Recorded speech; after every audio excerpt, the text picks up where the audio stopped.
Nous pensons souvent que Dieu nous veut dans telle vie, telle communauté, telle profession, tel pays, dans une forme fixée à l'avance, bien précise, que nous avons à découvrir et à laquelle nous allons nous soumettre. Alors, nous demandons et attendons des signes.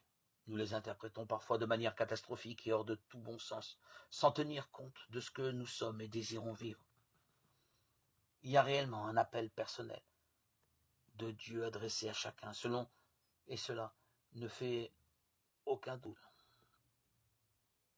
C'est moi qui vous ai choisi, dit Jésus, Jean 15, 15. Mais cet appel est ouvert, en quelque sorte. C'est la réponse de chacun qui va être tout à fait spécifique, personnelle, unique, inventée et non fixée à l'avance, de toute éternité.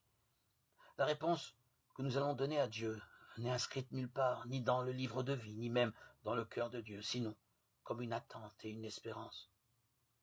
L'espérance de ce que Dieu ne voit pas encore et auquel nous allons, nous, donner forme et visage.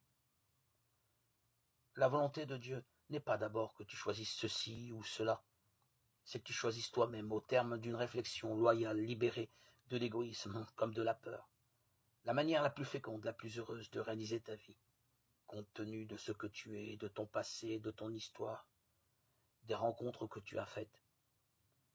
Quelle réponse personnelle peux-tu donner aux appels que tu as perçus dans l'Évangile ?